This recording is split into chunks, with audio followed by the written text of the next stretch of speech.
Votos cordiais de saúde e paz a todos. Importante que nós frisemos o tema do nosso estudo, que auxiliará nas nossas reflexões. Hoje é dia, deixa-me ver, podia estar botando óculos, não era? Ajudaria bastante, mas eu estou teimando. Aí a pessoa teima até... Achei, dia 5, domingo. Porque a nossa glória é esta, o testemunho da nossa consciência. Porque a nossa glória é esta, o testemunho da nossa consciência. Essa mensagem, na verdade, essa frase é de Paulo de Tarso aos Coríntios, onde ele, de maneira muito clara, nos coloca que a nossa glória, de fato, é a consciência. E Emmanuel, no livro Caminho, Verdade e Vida, no item 119, discorre sobre esta frase, mas ela, de fato, ela nos remete a reflexões profundas, e eu fiquei, como sempre, nós que somos aqueles que estudamos, somos aqueles que mais, acredito, refletimos para extrairmos o melhor dentro das nossas possibilidades e limitações. Mas na doutrina espírita, a consciência, ela ganha um relevo que em outras doutrinas não tem tanta. Por que eu digo isso? Porque nas doutrinas cristãs tradicionais, o nosso futuro espiritual, em termos do que ocorrerá conosco, ao encerrarmos a experiência terrena, nesta perspectiva mais tradicional, não estará diretamente relacionado à consciência. Estará definido pelas nossas ações enquanto aqui nós estamos. A começar, talvez, na tradição católica, a necessidade do batismo. A partir dali, a obediência aos ritos. E, obviamente, é indiscutível que também ao Evangelho na perspectiva que os católicos trazem. Quando nós caminhamos, deixa eu botar um pouquinho para o lado protestante, o ponto fundamental, número 1, que eles falam, é a questão de aceitar a Jesus. Se você aceita, nasce ali um homem novo, também no batismo, e que a partir dali luta-se contra o homem velho, mas são as nossas ações diárias, as nossas escolhas que irão refletir o que acontecerá conosco pós-morte, o paraíso ou o inferno. Na doutrina espírita, por sua vez, a consciência ela vai ganhar uma nova característica. Ela vai ser, segundo constam os espíritos, o local onde se encontram todas as leis divinas. De tal forma que na experiência da reencarnação, a gente vai amadurecendo espiritualmente e enxergando a vida por ângulos distintos, nos dando a oportunidade de tirarmos sobre esta consciência essas, vamos dizer, esses escolhos, essas fuligens que nós tentamos silenciá-la. De tal forma que muitas ações em nossa vida, nós achamos que agimos com plena consciência, mas é difícil falar de plena consciência quando a doutrina espírita estabelece que é exatamente nela onde estão as leis divinas. Se nós tivéssemos a plena consciência, éramos talvez espíritos puros. Não teríamos choques depois de vermos a consequência, e em especial quando desencarnamos, e nos impactarmos com este resultado. Portanto, então, a consciência de fato é o local onde se encontram as leis divinas, mas ela precisa ser acionada pouco a pouco, na medida em que o espírito de fato consegue distanciar-se do início da sua caminhada evolutiva, quando ele entra na fase hominal. Um segundo ponto fundamental, e esse é o mais claro talvez de todos, é que o resultado do lado de lá não está pré-estabelecido em termos definitivos. Céu e inferno, esse ganha para a doutrina espírita a característica da nossa própria consciência. Porque não esqueçamos que há espíritos que chegam do lado de lá e não a ativam ainda. sofrem profundamente, mas ainda não se entregam a estas leis e se revoltam pelas dores pelas quais passam, acusando a tudo e a todos, gerando situações, algumas que nós conhecemos como são as obsessões, e essas obsessões voltadas a indivíduos que na cabeça deles o fizeram sofrer, ou aqueles outros ainda que possibilitam a continuidade dos seus velhos vícios que permanecem do lado de lá.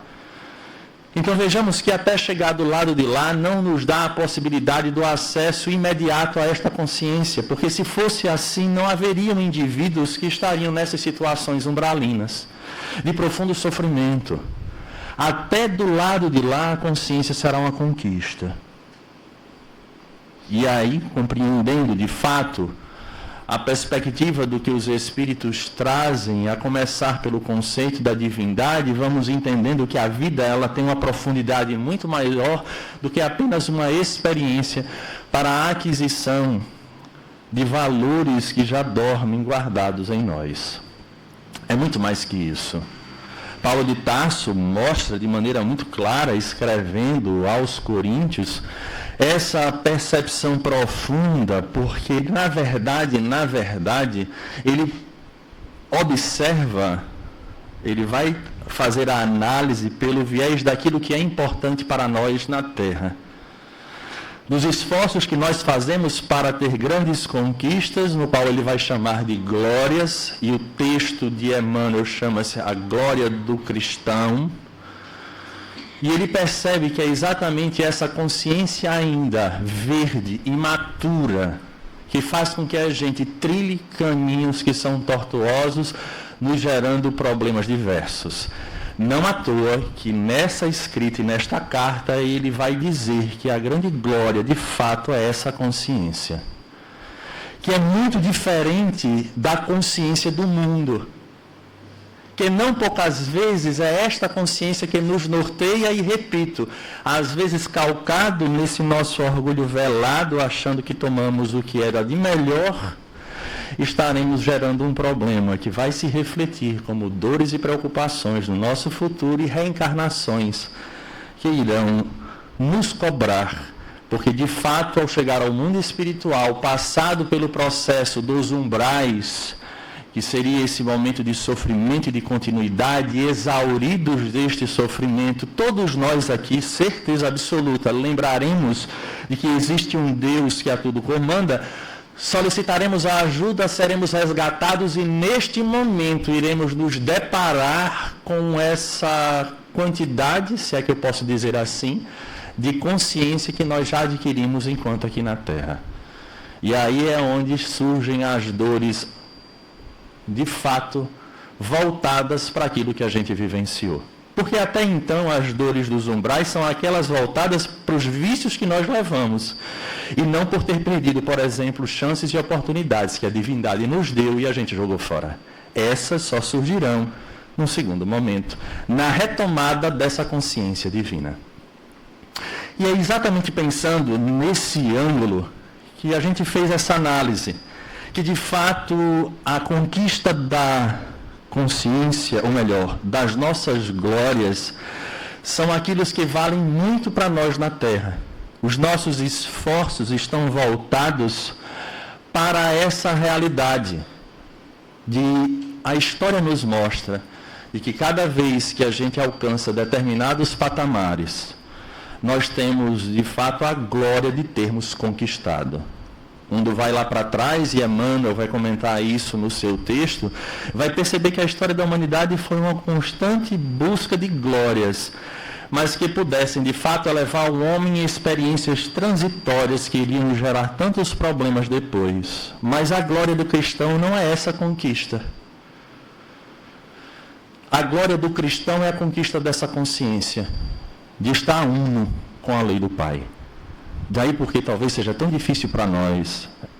E a gente vai e volta, até de fato um dia a gente despertar. Porque confesso, diante da perspectiva do que ele trazia, do que ele traz, acho que ainda estamos engatinhando nesse processo dessa conquista. Vamos perceber, inclusive, na estruturação das nossas famílias. E eu trouxe 2 histórias. Uma não é muito conhecida, a outra todo mundo conhece. E eu extraí uma de Humberto de Campos e outra do velho amigo André Luiz, para que a gente perceba onde nós colocamos de fato a nossa consciência. Na conquista de quê? Esse é o ponto-chave do texto. A nossa consciência ela é posta na conquista de quê? E nessa análise, talvez nesse estudo da tarde, a gente perceba que a gente desde cedo com as nossas crianças, nós trocamos aqueles guerreiros de ontem e treinamos os guerreiros de hoje, não mais usando espadas, mas agora canetas, talvez outras ferramentas do trabalho, mas que consigam a glória do mundo, mesmo que muitas vezes o resultado desta glória do mundo pese sobre esses indivíduos e vai pesar sobre nós orientadores. E talvez essa glória do mundo não seria a melhor. Não significa dizer com isso que estamos na Terra para não aproveitar, mas a maneira de enxergar essas ferramentas é completamente diferente. Sendo assim, eu peço licença para que a gente comece essa viagem nesta obra extraordinária de Humberto de Campos, porque será, como a gente fala muitas vezes quando conversa entre os amigos, a gente vai ter uma história dentro da outra. É essa a proposta. Reportagem de Além Túmulo é o nome da obra, para quem quiser depois visitar. São várias histórias de Humberto de Campos e tem como título Trabalhador Fracassado. E talvez seja um desenho daquilo que nós fazemos parte do movimento espírita, enfim. Vamos ouvir. Na paisagem de luz, antes da imersão nos fluidos terrestres, Efraim recebia as últimas recomendações do guia venerável. Todo mundo sabe aqui que ninguém veio à Terra sem ter um preparo. Nós fomos preparados, os mentores traçaram conosco o nosso trabalho, as grandes necessidades que temos aqui na Terra em termos de passar por algumas experiências. Vai, meu filho, seja a próxima experiência na Terra uma estação nova de trabalho construtivo. Recorda que és portador de nobre mensagem. A tarefa a que te propões é das mais edificantes. Não ouvides que energias diversas se conjugarão no mundo para distrair-te a atenção dos objetivos traçados. Eu não preciso dizer aos senhores que eu não vou ler na íntegra, apesar do seu texto grande, mas eu trouxe partes. Então o mentor está falando para ele, a luta começa na infância, porque raros pais na Terra estão aptos a orientar conscientemente os filhos confiados à sua guarda. Então já começa o desafio no lar. Quando os pais destituídos dessa compreensão do que é uma reencarnação, do que é o Instituto Família, e do que é necessário para que a gente de fato tenha a glória, ou alcance essa glória, já começa ali. Porque a gente diz, mas eu amo, eu oriento, mas frequentemente nós orientamos para que tipos de conquistas? Quais as metas que nós traçamos para estes filhos? E se não quisermos pensar nos nossos filhos, pensemos nos nossos pais. Porque já nós somos resultados da educação deles. Para que traçaram? Para que vencêssemos na vida. Está errado? Não. Em absoluto. A própria doutrina espírita coloca que nós não devemos ser peso para a sociedade, mas a pergunta é só essa a glória de fato? Então a gente começa a perceber que o próprio mentor já avisa a ele nesse processo de reencarne, olha, você já começa com um problema no lar, com amor, com afeto, com tudo aquilo que a gente normalmente possibilita, é um problema. Resiste, porém, e aprende a conservar tuas energias nos altiplanos da fé. Lembra a tarefa santificante cometida ao teu esforço e não escute vozes tentadoras, nem desfaleças ante os tropeços naturais, que se amontoam nos caminhos da redenção. Olha o mentor. Segue na estrada luminosa do bem, de olhar fixo no trabalho conferido às tuas mãos. O candidato à nobre missão, reconhecido e feliz, osculou as mãos do benfeitor e partiu. A esperança lhe acariciava os sentimentos mais puros. Todavia, consoante as observações ministradas pelo mentor, compassivo e sábio, o trabalhador encontrou as primeiras dificuldades no próprio lar que foi conduzido pelas teias de carinhosa atração. Então ninguém veio no lar errado. Chegou naquele lar por carinhosas atrações. O que nós sabemos de maneira muito clara, que nós estamos no lar que nós necessitamos. E aí ele diz: os genitores inutilizavam diariamente o serviço espiritual com a ternura viciosa e imprudente. Na libertação parcial do sono, Efraim era advertido pelos amigos do caminho eterno a respeito da preparação necessária, mas logo que regressava à vigília, no corpinho tenro, a mamãe o tratava como bebê destinado às guirlandas de uma festa inútil. E o pai, voltando da repartição, preocupava-se em aumentar entretenimentos e frioleiras. Não havia uma preocupação maior. E aí nós olhamos, às vezes, com um olhar de crítica a esses pais, mas eu repito, vejamos se não é a nossa própria realidade. Queremos viver o espiritismo, ou seja lá qual doutrina religiosa for, mas a gente deixa aquele tempo reservado para a religião e esquece que isso é um modo de vida. Essa experiência deve nortear a nossa existência.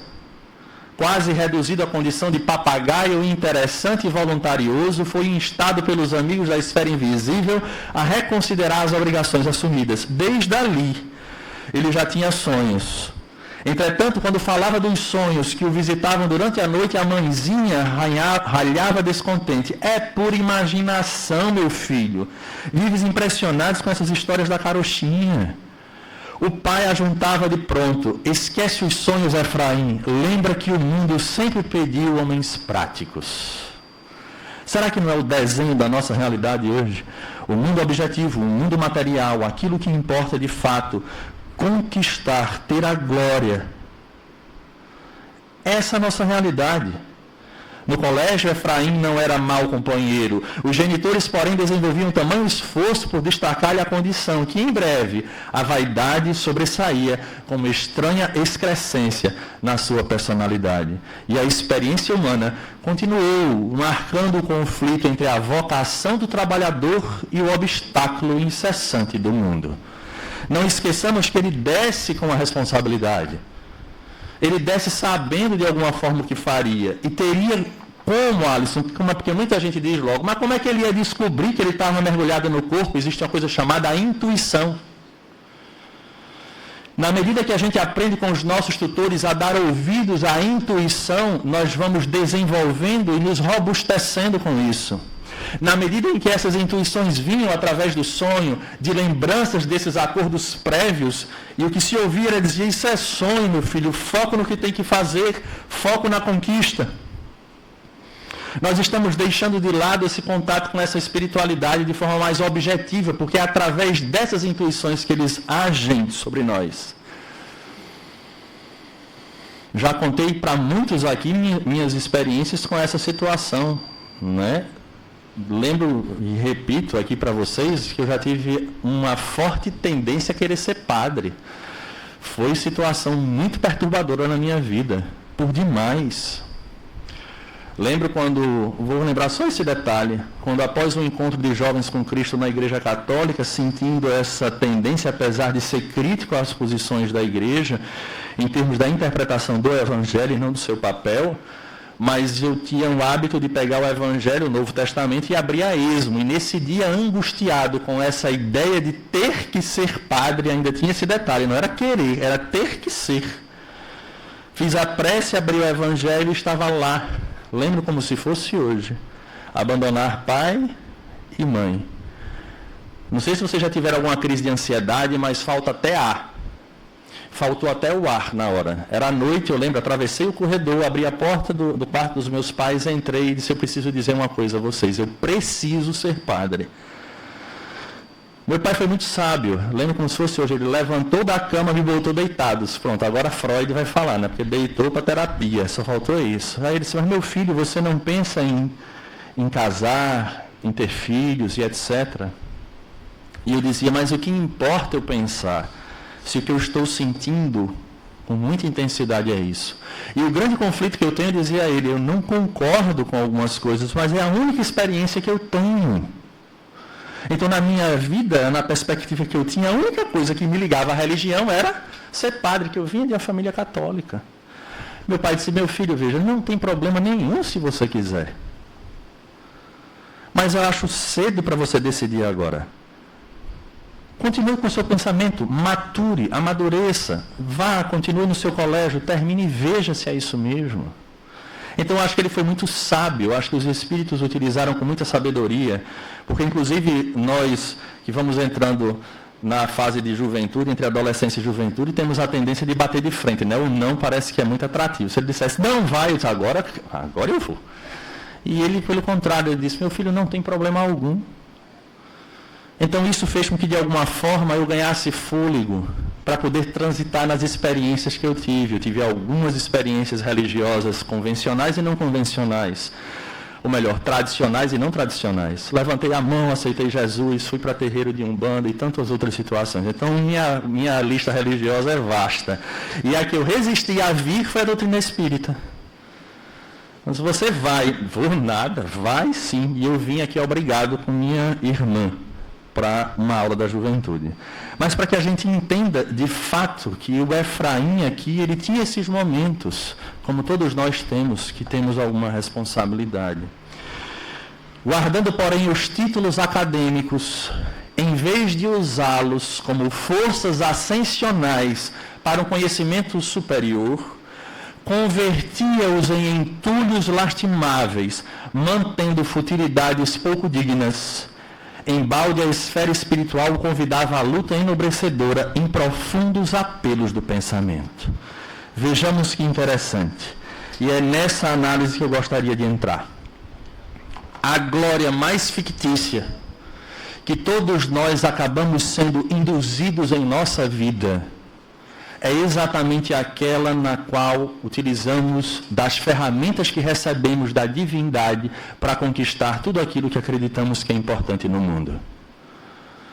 As nossas profissões, às vezes estimulados por essa necessidade dessa conquista, dessa glória, talvez a palavra melhor seja essa, seguindo o tema que Emmanuel nos traz, a profissão é aquela que nós mais utilizamos para que a gente de fato chegue àquilo que a gente vai chamar de glória.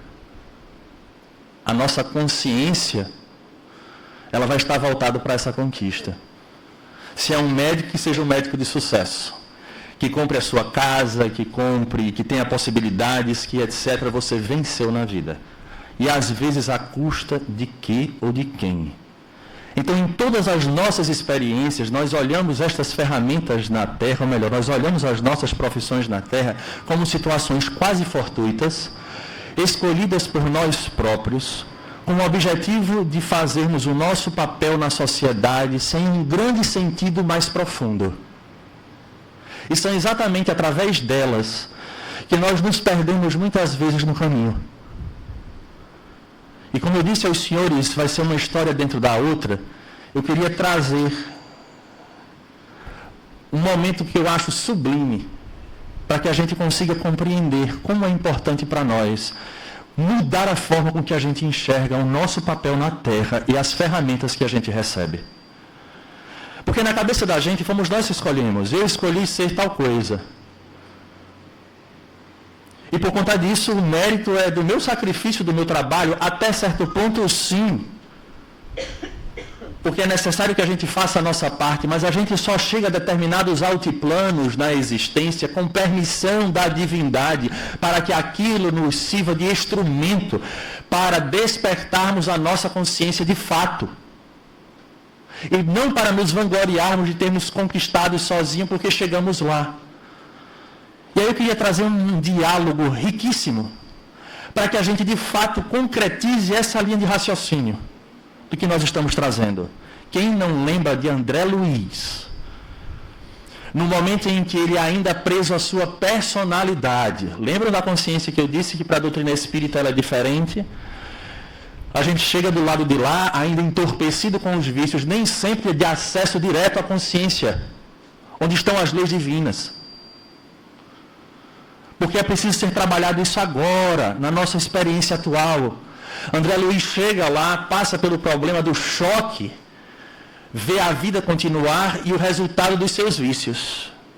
Passa 7 anos nos umbrais, todos nós estamos lembrados, é tido como um suicida, o que ele grita dizendo que não foi suicida, mas ele foi um suicida inconsciente porque usou os seus recursos de forma equivocada para a conquista dessa glória passageira, seja ela as experiências da matéria de viagens, enfim.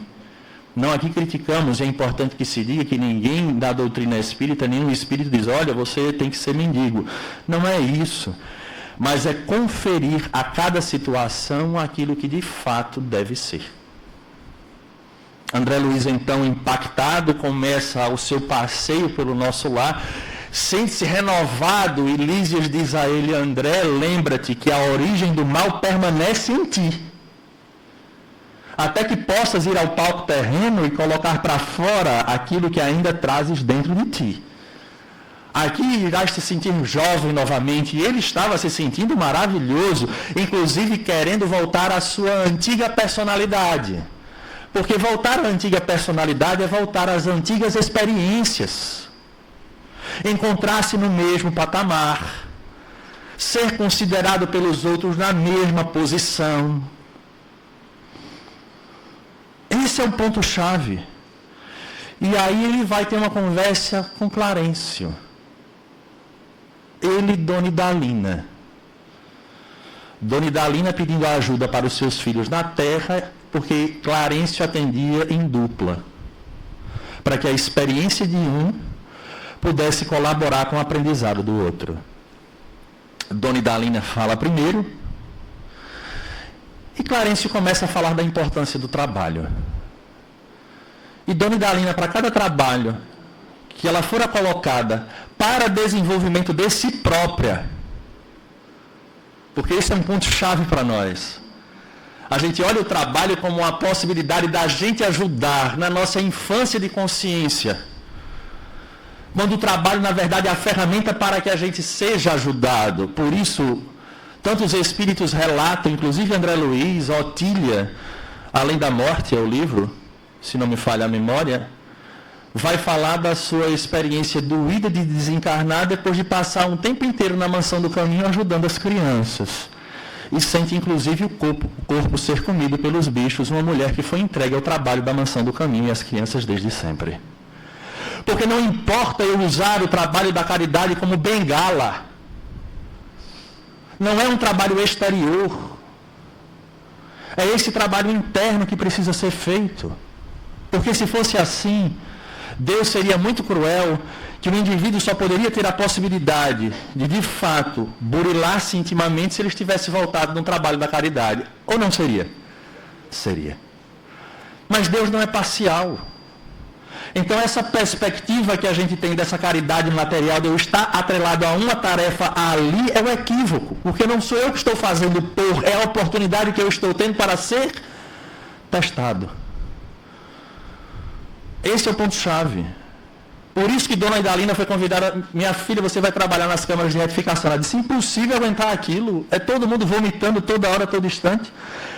É gente gritando, desesperado. Quem consegue trabalhar num ambiente daquele? Aí Clarencio disse, pois é, Dona Idalina, é por isso que a gente tirou a senhora daqui e colocou a senhora na evangelização. Quem aguenta aquelas crianças? Corre para um lado, corre para o outro, não obedece. Eu não tenho saúde para aquilo. É por isso que a gente tirou a senhora lá e colocou a senhora num trabalho de recepção. Ah, não, mas é muita gente chata que chega que mal fala com você. Dona Idalina, é o seguinte... A senhora está aqui pedindo ajuda para os seus filhos, mas como a senhora tem crédito, se a senhora não conquista absolutamente nada, faça o seguinte, a senhora vai voltar para os campos de repouso e vai refletir sobre todas as oportunidades que a senhora teve e não aproveitou. Nesse ínterim, André Luiz percebeu do que se tratava e disse, eu acho que eu estou um pouquinho equivocado em pedir para voltar a ser médico aqui em cima. Mas não adianta, né? Porque para o espírito, quanto mais evoluído, pensou ele, capta. Eu acredito que nós faríamos a mesma coisa, porque fosse eu, faria. E na hora eu ia refazer o meu pensamento e dizer assim, não, Clarice, é o seguinte, eu estava com saudade de vir lhe visitar. Né? Não tenho nada para conversar com você. E André faz isso. De alguma forma. mas ele reorganiza o que ele ia falar diante da experiência que ele viu de Dona Idalina e diz assim: tomei a liberdade de vir até aqui rogar seus bons ofícios para que me reintegrem no trabalho. Ando saudoso dos meus mistérios, agora que a generosidade do nosso lar me reconduziu à bênção da harmonia orgânica. Qualquer trabalho útil me interessa, desde que me afaste da inação. O pensamento inicial de André é que ele queria ser médico no mundo espiritual. Quando ele viu a chamada de Dona Idalina, ele disse assim: deixa eu pedir só para ser útil. Aí lá vem Clarencio. Clarencio fitou-me longamente, como a identificar minhas intenções mais íntimas. Já sei. Verbalmente pede qualquer gênero de tarefa, mas no fundo sente falta dos seus clientes, do seu gabinete, da paisagem de serviço com que o Senhor, com que o Senhor honrou sua personalidade na terra. Ele não disse que você conquistou, ele disse que o Senhor o honrou na sua personalidade. Até aí as palavras deles eram jatos de conforto e esperança, que eu recebia no coração com gestos confirmativos. Ele estava feliz da vida, né? Porque ele entendeu o que eu pedi. Depois de uma pausa mais longa, porém, o ministro prosseguiu. Convém notar, todavia, que às vezes o Pai nos honra com a sua confiança e nós desvirtuamos os verdadeiros títulos de serviço. Ou seja, ele nos dá aquilo que às vezes a gente até pede. Mas para que a gente entenda que o título de serviço não é só ser aquilo que a gente está querendo, mas é ser o cristão que precisa alcançar essa consciência elevada, no exercício da profissão que elegeu e que Deus permitiu. Você foi médico na terra, cercado de todas as facilidades no capítulo dos estudos. Nunca soube o preço de um livro, porque seus pais generosos lhe custeavam todas as despesas. Logo, depois de graduado, começou a receber proventos compensadores. Não teve sequer as dificuldades do médico pobre, compelido a mobilizar relações afetivas para fazer clínica. Prosperou tão rapidamente que transformou facilidades conquistadas em carreira para a morte prematura do corpo. Enquanto moço e sadio, cometeu numerosos abusos dentro do quadro de trabalho a que Jesus o conduziu. Dentro do quadro de trabalho que Jesus o conduziu. E aí ele fala que ponderou, impulso muito nobre, disse Clarencio, sem austeridade. Contudo, é preciso convir que toda tarefa na terra, no campo das profissões, é convite do Pai para que o homem penetre os templos divinos do trabalho. O título para nós é simplesmente uma ficha, mas no mundo costuma representar uma porta aberta a todos os disparates. Com essa ficha, o homem fica habilitado a aprender nobremente e a servir ao Senhor. No quadro de seus divinos serviços no planeta, tal princípio é aplicável a todas as atividades terrestres. Vejamos o que ele coloca de maneira muito clara. A conquista dessas glórias passageiras é aí quando nós aproveitamos de forma errada aquilo que nos foi concedido. Então, Alisson, quer dizer que as noites de sono, a busca de passar no concurso, a busca de tal situação, não fui eu parte de um trabalho, óbvio que tem que ser nosso, mas a permissão para que se execute é sempre do mais alto. Para que aquela escola nos sirva, para que a gente entenda que é o exercício que eu, como espírito, preciso para extrair ao máximo. E, de fato, quebrar, repito, aquelas fuligens que estão nesse processo da nossa consciência entorpecida. Daí não adianta essas conquistas da glória terrena, sem que a gente consiga a conquista dessa consciência do cristão. Esse é o ponto. Voltemos a Efraim, porque talvez a gente entenda o que aconteceu e aí a gente parta para fechar com Emmanuel. Visto que ele pegava o título acadêmico que não serviu para ele em nada como espírito, agora casado e fundamentalmente modificado pelas circunstâncias, para você ver como o casamento é uma coisa boa, né? Veja, ele não despertou com sonhos, o espírito ajudando, mas depois que ele casou, você vê o que é uma experiência a dois, como funciona, né? Casado e fundamentalmente modificado pelas circunstâncias, Efraim parecia impermeável aos conselhos diretos e indiretos. Enfim, depois de costear o continente infinito da revelação divina em diversas modalidades, foi dar as praias ricas do espiritismo cristão. Olha que beleza. Achou agora o espiritismo, que ele falava no fundo, porque ele trazia aquele desejo guardado no inconsciente, que nada mais era um acordo prévio, mas que por conta dessa conquista, ou busca da conquista objetiva da matéria, deixava de lado. Ali certamente desenvolveria o plano construtivo de que lhe falava a intuição no recesso do espírito. Tinha a convicção de que necessitava edificar alguma coisa em benefício dos semelhantes, mas não se conformava com os obstáculos. Quero fazer, quero auxiliar, quero construir, mas tinha os obstáculos. Estava sempre solícito, um amigo o convida, e neste processo de convidá-lo ao trabalho na casa espírita, a outros trabalhos, ele sempre dizia: não posso ocupar-me com ficções nem partilhar dessa batalha invencível. Estava sempre solícito na indicação dos tropeços, mas nunca resoluto na execução da própria tarefa. Vamos ver se a gente conhece alguém assim. Cada dia apresentava uma desculpa aparentemente mais justa, a fim de justificar a ausência no trabalho. Para ele, a chuva estava sempre gelada e o calor sufocante. Os resfriados chamavam-se amidalites, bronquites, febres e dispneias. Os desarranjos do estômago classificavam-se como hepatites, estreitamentos e gastralgias, dor no estômago. A mente viciada exagerava todos os sintomas. Quando assim não era, aludia às contrariedades com o chefe de serviço no instituto em que lecionava. Referia-se às enxaquecas da esposa. Dizia das enfermidades naturais dos filhinhos em desenvolvimento.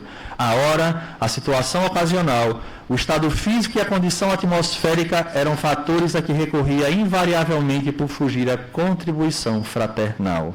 Por fim, embora experimentasse o desejo sagrado de realizar a tarefa, chegou ao insulamento quase completo, num misto de tristeza e ociosidade. Durante anos dolorosos, Efraim errou sem destino, qual ave desesperada na sombra, até que um dia, esgotado o cálice dos remorsos mais acerbos, conseguiu ouvir o antigo mentor após angustiosas súplicas, depois de chegar no mundo espiritual. Meu filho, não te queixes, senão de ti mesmo. O dono da vinha jamais esqueceu os trabalhadores. Materiais, ferramentas, possibilidades, talentos, oportunidades, tudo foi colocado pela bondade do Senhor em teu caminho. Então, tudo aquilo que ele via com dificuldade, era tudo que ele necessitava. O Senhor não precisa de operários que passem o tempo a relacionar óbices, pedras, espinhos, dificuldades e confusões, e sim daqueles que cooperem fielmente na edificação eterna, sem interpelações descabidas, desde as atividades mais simples às mais complexas. E quando poderei voltar à terra, a fim de renovar meus esforços? Ele pergunta ao mentor. Essa resposta é muito interessante. Quando eu vou poder voltar? Porque agora ele entrou em contato com a consciência. Depois de passar o período de sofrimento, e etc., ele viu que tudo aquilo era oferta divina para ele próprio. Aí ele fez: e agora? Eu volto quando? Ante os novos caminhos, tens largo tempo para amadurecer os arrependimentos sinceros, porque somente aqui nesta zona de serviço a que te subordinas presentemente, temos 200.527 candidatos ao trabalho de consolação e esclarecimento, no qual fracassaste no mundo. Como vês, não podes regressar à terra antes deles.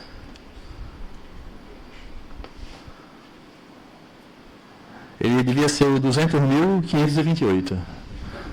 É o que está escrito aqui. Tinha 200.527. Para voltar e poder trabalhar na seara. É interessante quando a gente reflete sobre isso, porque de fato a conquista, a glória do cristão, ela é muito diferente. Ela não se apresenta de acordo com o mundo. Ele tem outras características. E é exatamente aí que Paulo de Tarso queria falar aos amigos de Corinto. Nós não devemos esquecer do conceito que os Espíritos trazem do que é necessário para a nossa felicidade.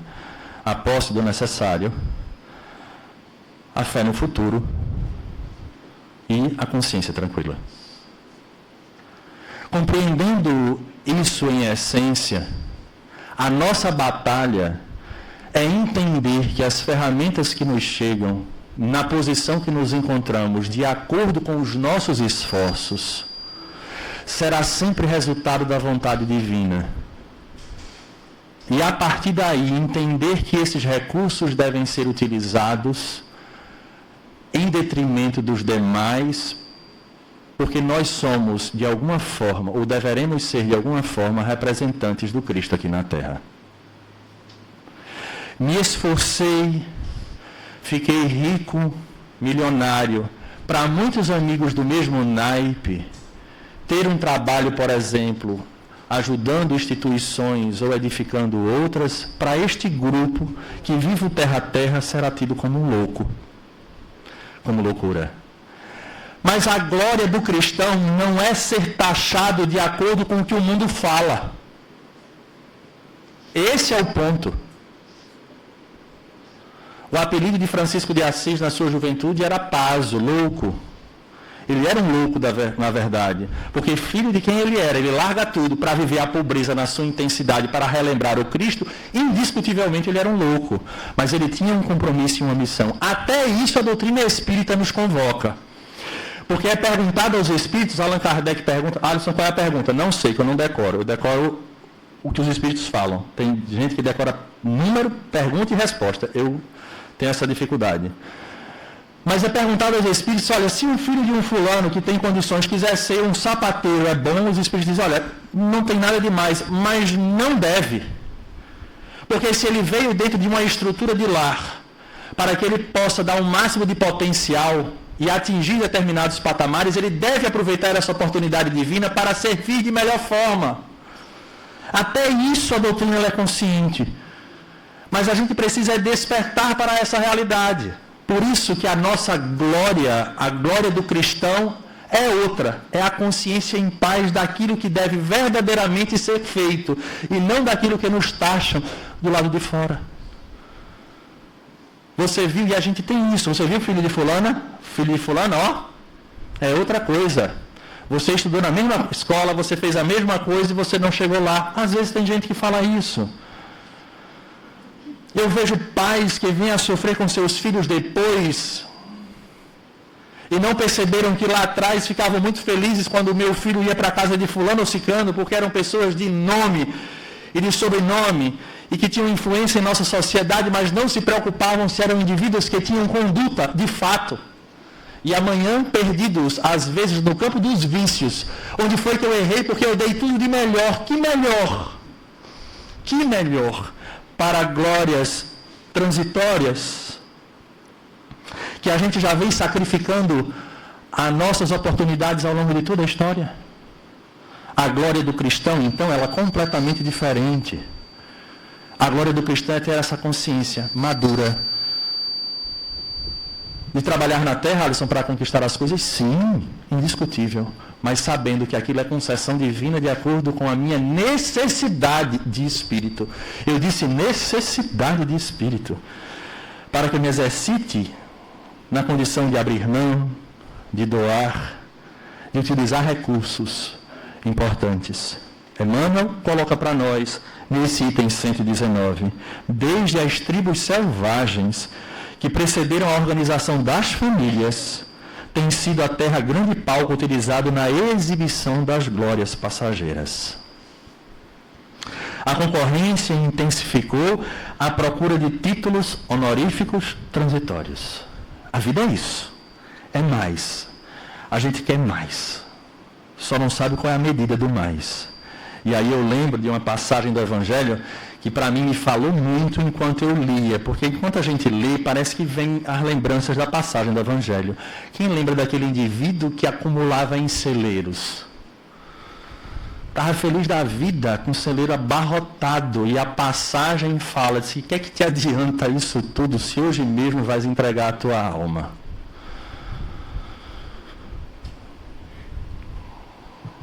O mundo, desde muito, conhece glórias sangrentas da luta homicida, glórias da avareza nos cofres da fortuna morta, do orgulho nos pergaminhos brasonados e inúteis, brasão de família, né? Que a gente tem o hábito de brasonados inúteis, da vaidade nos prazeres mentirosos que precedem o sepulcro. A ciência cristaliza as que lhe dizem respeito nas academias isoladas, as religiões sectaristas nas pompas externas e nas expressões do proselitismo. Veja se não, até dentro do campo das religiões a gente se preocupa com posição, com imagem, com possibilidades.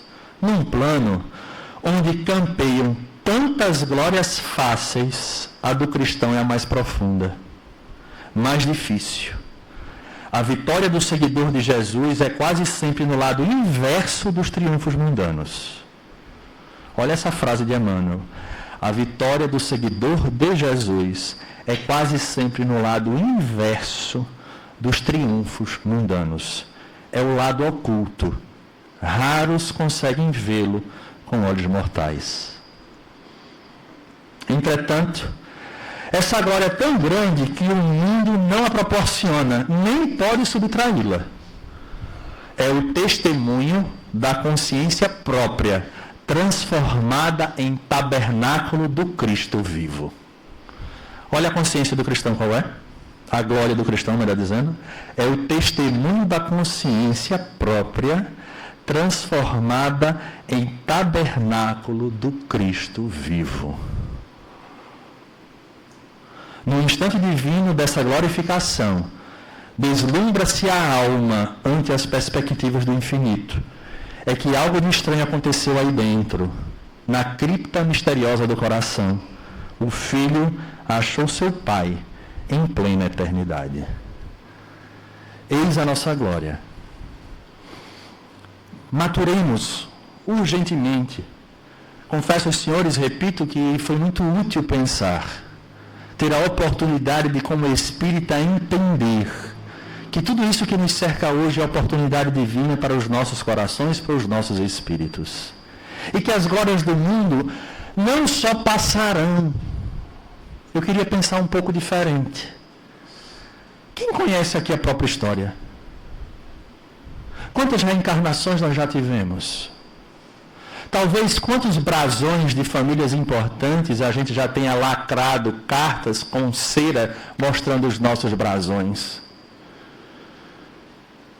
Diante destas glórias que o mundo, entre aspas, nos deu, quantas de fato nos auxiliaram a termos a felicidade plena, ao ponto de subirmos aos altos píncaros da espiritualidade?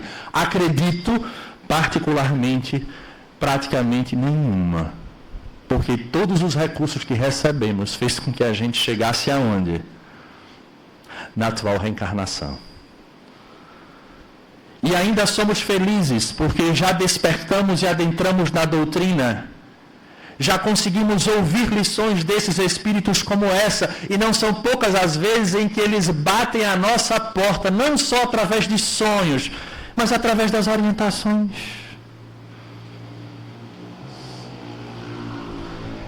Que nos convocam a parar, refletir, para ver se de fato a gente atinge essa consciência, para que amanhã, igual a Efraim, a gente não chegue lá em cima e diz: decidi plenamente consciente, tiro plenamente, porque se em algum momento as nossas escolhas ainda estão manchadas muito mais pelo nosso orgulho, pela nossa vaidade, pelo nosso egoísmo, não existe plenamente consciente.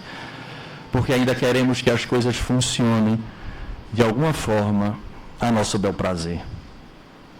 Pensemos na verdadeira glória nossa. Façamos o possível, de fato, para utilizarmos todas essas ferramentas a nosso benefício. Dói, é chato, incomoda, nos tira da zona de transição. Sonhamos e vemos tantas, porque a grama do vizinho é linda, e hoje nas redes sociais é tudo muito melhor. Mas a gente percebe que tudo isso vai ficar de fato. E levaremos a nossa consciência, os nossos velhos hábitos e os nossos velhos desejos. Que a gente desperte o quanto antes, porque não há ticket que garanta que a gente vai permanecer mais ou menos tempo na Terra, para que não sejamos o 200.900 e da chance que tivemos e que não aproveitamos. A todos um grande abraço, votos sinceros de saúde e paz.